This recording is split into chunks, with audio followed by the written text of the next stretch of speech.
तो हम लैंगिक स्तर पर जब हमारा पहचान अलग है तो हमारे राजनीतिक प्रतिनिधित्व के लिए पार्टियों को सोचना चाहिए, सरकारों को सोचना चाहिए। तो ये सोशल डिस्टेंसिंग के पार्ट को ब्रेक करने वाली चीज़ों को आप रोज़गार में कैसे परिवर्तित कर सकते हैं, इसे आपको सोचना आवश्यक है। किन्नर ट्रांसजेंडर समुदाय के लिए बिहार सरकार ने ना ही तो कोई स्कीम की घोषणा की और ना ही कोई स्पेशल बेनिफिट देने का प्रयास किया।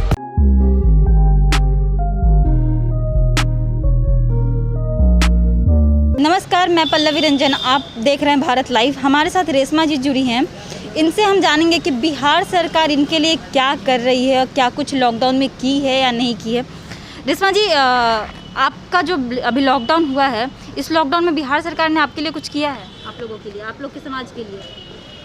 हमारे समुदाय के लिए, किन्नर ट्रांसजेंडर समुदाय के लिए बिहार सरकार ने ना ही तो कोई स्कीम की घोषणा की और ना ही कोई स्पेशल बेनिफिट देने का प्रयास किया। हमारी एक साथी हैं बीरा यादव, वो हाई कोर्ट में एक पिटीशन भी दायर करी जिसमें ऑर्डर हुआ कि बिना किसी डॉक्यूमेंट के राशन दिए जाएंगे और उनके राशन कार्ड बनाए जाएंगे। ये प्रक्रिया कागज़ों में लंबित है और लगातार चल रही है।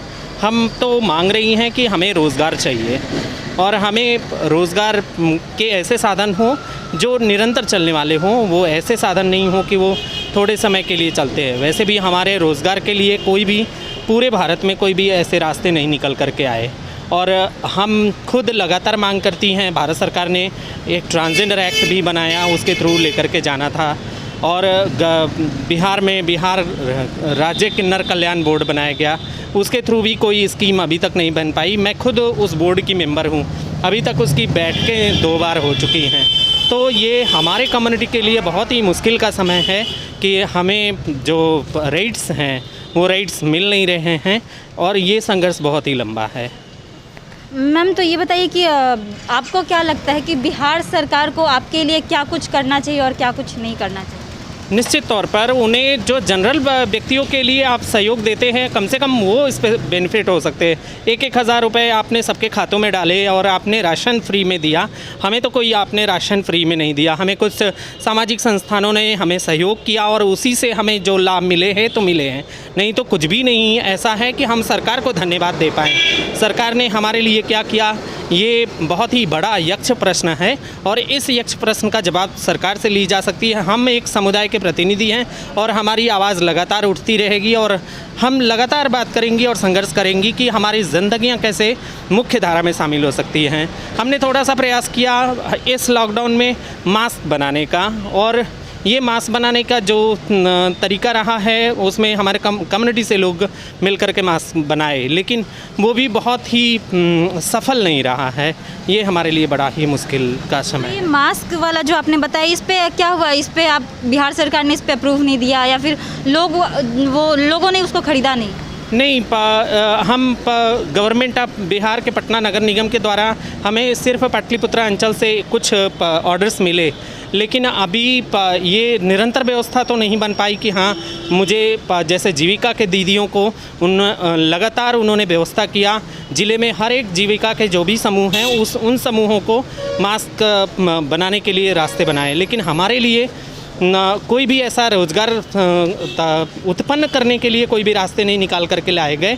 रोज़गार ही सबसे बड़ा विषय है, क्योंकि हमारी कम्युनिटी के लिए जो भी अभी भी बातें हो रही हैं कि हम बधाई करती हैं, कोई डांस करते हैं, कोई सेक्स वर्क करते हैं, तो ये सारा सोशल डिस्टेंसिंग के पार्ट को एकदम ब्रेक करने वाली चीज़ें हैं।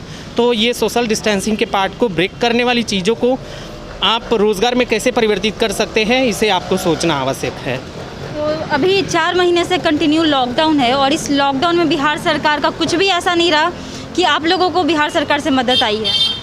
हाँ, बिहार सरकार से कुछ भी मदद नहीं आई है। भारत सरकार ने लगभग 200 लोगों को 1500 रुपये आर्थिक सहायता दी है, वो भी हाँ कम्युनिटी को, किन्नर समुदाय को। तो ये हमारी 40,000 जनसंख्या है और उसमें 200 लोगों को अगर छोटा सा सहयोग देते हैं, इसमें भी आप जिनके पास बैंक अकाउंट है और डॉक्यूमेंट है, बट जब हमारे कम्युनिटी के पास मास लेवल पे उनका आइडेंटिटी ही नहीं है, तो उनके बैंक अकाउंट और उनके और भी डॉक्यूमेंट की कैसे मांग की जा सकती है। बहुत ही मुश्किल का समय है।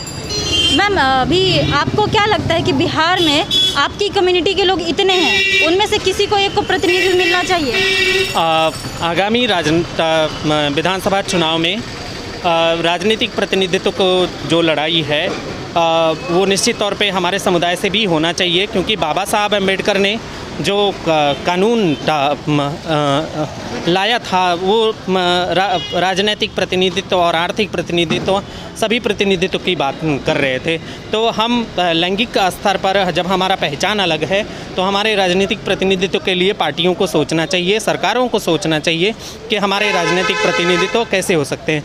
हमारे कुछ साथी राजनीतिक प्रतिनिधित्व के लिए कुछ एक पार्टियों में उन्होंने ज्वाइन किया है और मैं आशा करती हूं कि उन्हें ये मौका मिलेगा और वो इस संघर्ष को और आगे लेकर के जाएंगी।